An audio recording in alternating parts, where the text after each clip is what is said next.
Bonjour. Vous savez sans doute que depuis quelques jours, le mouvement Nation connaît des problèmes internes. En effet, pour la première fois depuis 20 ans, et malgré qu'il existe au sein du mouvement des règles bien précises de démocratie interne, eh bien, des gens ont essayé de faire un coup de force au sein du mouvement. Ils ont échoué, ont bien évidemment claqué la porte et maintenant ont lancé une série de mensonges et de diffamations contre le mouvement et contre ma modeste personne. En effet, depuis une semaine, une campagne manifestement préparée depuis un moment a été lancée avec de nombreux mensonges qui ont pour but bien de salir le mouvement, bien évidemment, mais aussi de saboter le congrès de Nations qui doit avoir lieu le 28 septembre prochain. Congrès qui est maintenu et qui aura lieu en tous les cas. Congrès où ces gens-là, qui maintenant ont plein de critiques et plein de remarques et plein de choses à dire, eh bien n'ont même pas osé venir. Parce que c'est là, évidemment, qu'ils auraient dû venir. C'est là qu'ils auraient dû poser leurs questions, leurs critiques et présenter une autre manière de faire. Mais évidemment, ça, ils n'ont pas osé parce qu'ils se doutaient bien qu'ils allaient perdre. Ils préfèrent, évidemment, salir, mentir, diffamer. Alors, dans cette petite vidéo, nous allons donner notre vérité. Évidemment, les détails, nous les réservons à nos membres lors du congrès, qui sera évidemment en grande partie consacré à tout cela. Mais par rapport au congrès, nous y reviendrons en fin de vidéo. Alors, comment ça s'est passé? Bien, dès le lendemain des élections, et ce n'est pas une critique en soi, il était bien clair que Olivier Balfroy se voyait bien comme le nouveau président du mouvement. Et d'ailleurs, moi-même, je l'ai rencontré le 24 août pour lui signifier que je ne désirais pas me représenter. Le problème, c'est que le lendemain, le 25 août, lors d'une action à Spi, sans doute un peu enivré par la nouvelle, il a manifestement dévoilé ses batteries un peu tôt et a fait venir des anciennes nations qui avaient quitté le mouvement voici quelques années pour se lancer dans des aventures groupusculaires sans lendemain.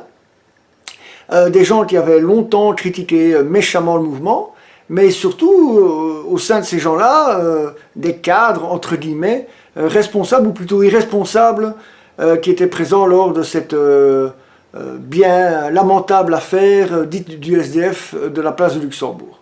Et donc cette malheureuse initiative a déplu à nombre de cadres du mouvement et a provoqué des tensions internes. Ce qui fait que quelques jours après, j'ai recontacté Olivier Balfroy et je lui ai fait savoir que je n'avais évidemment aucun problème à ce qu'il devienne une sorte de chef opérationnel du mouvement, avec toute l'attitude ou à peu près, avec sa personne encore mise plus en avant sans aucun problème, mais que j'allais néanmoins me représenter comme président parce que je voulais quand même qu'il y ait quelqu'un qui garde l'église au milieu du village.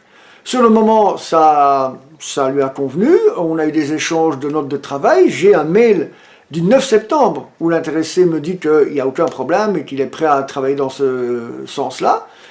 Jusqu'au 14 septembre, c'est-à-dire le jour de la réunion du comité exécutif du mouvement, qui devait préparer normalement le congrès, où Olivier Balfroy s'est présenté au comité exécutif avec des gens qui n'en sont pas membres, sans doute pour faire un coup de force, sans doute pour faire basculer un rapport de force en sa faveur. Évidemment, ces gens n'ont pas pu rentrer, parce qu'ils n'étaient pas membres du comité exécutif, et Olivier alors nous a fait une grande pièce de théâtre, une démission très théâtrale, en jetant des documents, en lançant des accusations, mais sans laisser le temps d'y répondre, et est parti aussitôt. Et c'était d'ailleurs tellement spontané que 2 heures après, les intéressés avaient un logo et un nom, même s'il semblerait qu'il n'ait que temporaire. Donc vous voyez, au niveau de la spontanéité, on est loin du compte, et tout ça était évidemment, malheureusement, préparé. Alors, au niveau des mensonges, il y en a beaucoup, et évidemment on ne peut pas parler de tous, on va évidemment essayer de résumer et de parler des principaux. Alors, la première question, comme toujours, c'est s'il y avait tant de choses à dénoncer, tant de choses à dire, pourquoi est-ce que ces gens ont attendu maintenant pour le faire? Parce que si ces mensonges sont avérés, ça veut dire qu'ils ont été complices. Mais bien évidemment, ces mensonges ne sont pas avérés et nous allons les démonter un par un. Le premier, une histoire totalement délirante, comme quoi j'aurais fait euthanasier les chiens d'une dame âgée contre son consentement. C'est tout à fait faux, je n'ai fait euthanasier aucun animal, jamais. Et c'est tellement faux d'ailleurs que ça a été démenti par eux-mêmes, c'est-à-dire que Madame Trovato a elle-même publié un démenti sur Facebook, dont nous avons une copie, où elle dit que c'était des mauvaises informations. Eh bien oui, mais quand on donne des mauvaises informations de manière volontaire, c'est mentir. Donc mensonge numéro 1, totalement démenti, même par l'autre camp. Deuxième mensonge, le fait que je n'aurais pas assez écouté les avis de Jean-Pierre Borbouze. Alors je ne savais pas que dans les statuts du mouvement, il était prévu que j'étais obligé d'écouter les conseils de Jean-Pierre Borbouze. Mais ceci dit, je tiens quand même à rappeler qu'au 11e congrès de Nations, Jean-Pierre Borbouze a pu présenter 3 motions, dont 2 ont été refusées. Ça, c'est pas de ma faute, c'est le choix des militants, c'est le choix des membres. C'est la démocratie interne. Et ces gens-là n'aiment pas la démocratie interne. Ces gens-là n'aiment pas débattre en public. Ils préfèrent lancer des bruits dans le dos ou alors de loin sans que vous puissiez y répondre en direct. Et c'est pour ça que ces gens, au lieu de venir contester au sein du Congrès, ont fait ce qu'ils ont fait la semaine passée. Donc, voilà, c'est aussi un mensonge. Jean-Pierre Borbouze, toutes ces propositions de changement profond qu'il voulait, elles ont été proposé librement aux membres du mouvement qui l'ont tout simplement refusé. Alors, mensonge annexe, nous n'aurions jamais donné le moindre sou à Jean-Pierre Borbouze pour la salle qu'il nous octroyait. C'est tout à fait faux. J'ai ici, et on le montrera également, je ne sais pas si on le voit bien, mais on le montrera également au Congrès, j'ai ici la preuve que nous avons versé en décembre 2018 le montant de 500 € à M. Borbouze. Alors évidemment, on va me dire que 500 €, c'est pas grave, mais c'est quand même bien pour une salle que théoriquement, il nous donnait gratuitement. Donc voilà, autre mensonge qui est absolument prouvé ici. Autre affirmation, j'aurais molesté Eddy de Smet.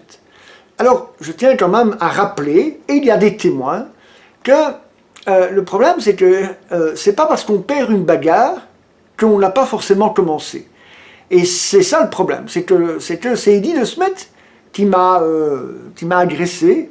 Et évidemment, bon, c'est passé si c'est passé. De toute manière, hein, vous l'avez vu, il a l'air en bonne santé, il n'est pas mort, il n'est pas blessé, mais voilà, il a été remis à sa juste place. Moi, je ne prétends pas être bisounours.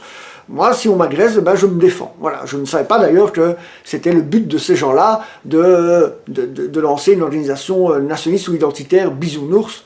Voilà, moi je ne me laisse pas faire. Ceci dit, je tiens, si on veut d'ailleurs parler de ça, souligner, et là tous les membres du comité exécutif étaient témoins des menaces, hein, peu viriles et peu identitaires de M. de Smet, de revenir avec, je cite, ses amis albanais. Donc, si on veut parler de molestation et d'agressivité, eh bien alors il faudrait peut-être en parler avant tout à M. de Smet et pas m'accuser moi. Moi, je n'ai fait que me défendre, bien sans doute, mais je n'ai fait que me défendre. Alors, évidemment, l'accusation qui tue, qu'on utilise toujours quand on n'a pas d'autres arguments et qu'on veut salir l'image de quelqu'un, c'est les malversations financières. Alors, première remarque, là aussi, je rappelle quand même que Olivier Balfroy a accès au compte depuis 2017. Alors, s'il y avait eu des malversations financières, eh bien c'est qu'il en aurait été complice alors. Alors, et s'il vous dit, oui, mais c'est parce que je ne voulais pas salir l'image du mouvement, ou, ah oui, mais non, on est complice, on ne l'est pas, hein, pour une raison ou pour l'autre. Donc, ou bien il y a eu des malversations financières et Olivier Balfroy est complice, ou bien il n'y en a pas eu. Et bien évidemment, il n'y en a pas eu. Que la comptabilité est parfaite? Non, sans doute pas. Je veux dire, il y a 36 000 choses à faire, j'ai pu me tromper dans certaines choses. On a fait un audit qui semble démontrer que globalement tout ça est bien tenu. Que je me sois enrichi personnellement, mais c'est pour rire. Ceux qui viendront au Congrès entendront les budgets qui existent pour Nations sur une année. Eh bien, croyez-moi, pour s'enrichir là-dessus, ça doit être assez difficile. On a d'ailleurs fait une moyenne sur 2019. Si on prend tous les frais, entre guillemets, de représentation, eh bien, cela représente 1,40 € par jour. Vous imaginez 1,40 € par jour que j'ai utilisé, entre guillemets, pour des frais de représentation. Alors, bien évidemment, que les choses soient claires, qu'une partie de mes activités n'aurait pas pu avoir lieu s'il n'y avait pas eu cette participation aux frais, c'est certain. Et s'il n'avait pas eu lieu, qui l'aurait fait à ma place? Déjà pas Olivier Balfroy, parce que je rappelle quand même que c'était normalement lui qui était en charge de s'occuper des sections, et non moi. Et que c'est moi qui l'ai fait, parce que pour 36 raisons, sans doute justifiables, il ne savait pas le faire, ou il ne voulait pas le faire. Alors, après, c'est un peu fort de café de m'en faire le reproche, je trouve. Alors, on a fait un audit en urgence. Certains, évidemment, mettent le contrôleur, entre guillemets, en question et en doute. Il s'agit de M. Salvatore Rousseau, qui est un senior respecté à peu près de tout le monde. Et moi, je trouve que de mettre son honnêteté en question, eh bien, c'est pathétique et méprisable. En attendant, nous, notre audit, il est là. Hein, c'est 7 pages. 7 pages. Attendez, voilà, 7 pages. Avec des chiffres, avec des faits, et que nous lirons en détail lors du congrès. Tandis que c'est quand même autre chose, un audit de 7 pages avec des chiffres, etc., que de lancer des accusations, que de déposer des extraits de comptes imprimés les uns après les autres, d'affirmer qu'il y a eu des malversations, et puis de s'enfuir avant qu'on puisse y répondre. C'est quand même autre chose. Nous avons de plus proposé à ces gens de venir vérifier, ou des gens plus ou moins neutres de venir vérifier ces comptes et cette comptabilité. Et voilà, ils peuvent le faire parce qu'il n'y a rien à trouver de grave et de répréhensible. Alors, autre accusation parallèle, c'est par rapport aux finances de l'APF. L'APF, c'est un parti pan-européen auquel participent nations. Alors là, c'est encore plus simple. S'enrichir à l'APF, c'est impossible, parce que c'est très soigneusement contrôlé par une entreprise internationale d'audit qui s'appelle Ernst & Young. Et les 2 contrôles qu'ils ont faits sur l'APF, dont je m'occupe également des comptes, non seulement ont été positifs, mais on a reçu quasiment des félicitations pour la tenue des comptes. Donc c'est impossible d'avoir pu prendre de l'argent là. Deuxième accusation, c'est qu'une partie de la dotation réservée à Nation n'était pas arrivée. Le problème, c'est qu'il ce n'est pas une dotation, et que l'argent de l'APF ne peut être utilisé que pour des activités de l'APF. Et que donc, il n'y a pas de dotation à envoyer à Nation, et que de toute manière, rien ne prouverait que j'ai reçu de l'argent pour Nation, parce que ça n'a jamais été le cas. Troisième chose, c'est qu'il y aurait eu des voyages payés par Nation à l'étranger dans le cadre de l'APF. Je pense me souvenir qu'un voyage à l'étranger, au Liban, en Syrie, le voyage en avion, a été payé par Nation. Il y en a eu beaucoup d'autres, en Europe et toujours au Liban, payés par l'APF. Je rappelle quand même que ce n'était pas des vacances. Hein. Je ne suis pas parti dans un voyage d'agrément à la plage, je suis parti dans un pays en guerre, faire un acte politique. Acte qui a permis... Voyages, pardon, qui ont permis qu'à 2 reprises, et pour la première fois depuis la Deuxième Guerre mondiale, un responsable d'une organisation nationaliste de Belgique francophone rencontre à 2 reprises un chef d'État. Et à l'époque, tout le monde était bien content. Et à l'époque, tout le monde a trouvé les photos bien et fort jolies. Eh bien, qu'une nation ait dû une fois participer aux frais d'un de ces voyages, c'est un acte politique, et je ne vois pas qui pourrait mettre cela en doute ou qui pourrait contester cela. Pourquoi est-ce que tout ça est arrivé? La nature humaine, l'ambition, l'aigreur, les problèmes internes qu'on rejette sur d'autres, je ne sais pas. Je croyais avoir déjà une bonne connaissance de l'âme humaine, et ben voilà, ça m'étonne tous les jours, tout le temps.